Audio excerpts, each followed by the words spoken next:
جب اللہ تعالیٰ کسی انسان کو بہت بڑا مقام دینے والے ہوتے ہیں تو اس کی زندگی اچانک آسان نہیں ہو جاتی، بلکہ اسے ایسے حالات سے گزارا جاتا ہے جنہیں سمجھ پانا انسان کے لیے آسان نہیں ہوتا۔ کبھی حالات ایسے ہو جاتے ہیں کہ انسان کو لگتا ہے سب کچھ ختم ہو گیا، کبھی رشتے ٹوٹ جاتے ہیں، کبھی اپنے بدل جاتے ہیں، کبھی راستے بند ہو جاتے ہیں، اور کبھی انسان خود کے اندر ہی اتنا ٹوٹ جاتا ہے کہ اسے اپنی ہی آواز اجنبی لگنے لگتی ہے۔ لیکن قرآن ہمیں ایک بہت بڑی سچائی سکھاتا ہے کہ ہر مشکل کے پیچھے ایک ایسی حکمت چھپی ہوتی ہے جو اس وقت سمجھ نہیں آتی، لیکن بعد میں وہی درد کی سب سے بڑی طاقت بن جاتا ہے۔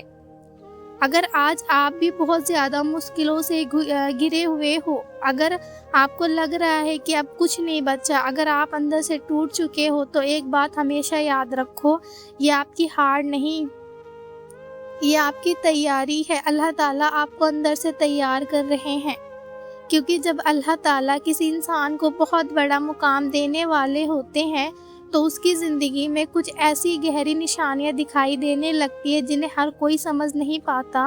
پہلی، اکیلا پن بڑھ جانا۔ انسان دھیرے دھیرے لوگوں سے دور ہونے لگتا ہے، اسے محسوس ہوتا ہے کہ اب کوئی اسے پہلے کی طرح سمجھتا نہیں، لیکن اصل میں یہ سزا نہیں ہوتی، یہ اللہ تعالیٰ کی طرف سے دل کو دنیا سے ہٹا کر اپنے سے جوڑنے کی شروعات ہوتی ہے۔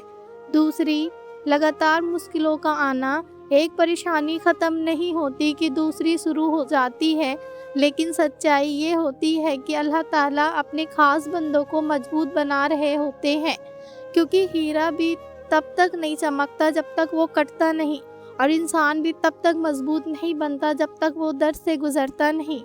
تیسری، اندر سے بدلاؤ آنا۔ انسان دھیرے دھیرے بدلنے لگتا ہے، وہ کم بولنے لگتا ہے، زیادہ سوچنے لگتا ہے، اس کا دل دنیا سے ہٹ کر اللہ تعالیٰ کی طرف جھکنے لگتا ہے، کیونکہ اصلی بدلاؤ چہرے میں نہیں دلوں میں ہوتا۔ چوتھی، اچانک راستوں کا کھلنا۔ جب انسان پوری طرح تھک جاتا ہے، جب اسے لگتا ہے کہ اب کوئی راستہ نہیں بچا، تبھی اچانک وہاں سے مدد آتی ہے جہاں سے اس نے کبھی سوچا بھی نہیں ہوتا، اور تب انسان کو احساس ہوتا ہے کہ جسے وہ اپنی کہانی کا ختم ہونا سمجھ رہا تھا، اصل میں وہیں سے اس کی نئی زندگی شروع ہو رہی تھی۔ قرآن پاک کا پیغام، اِنَّ مَعَ الْعُسْرِ یُسْرًا، بے شک ہر مشکل کے ساتھ آسانی ہے۔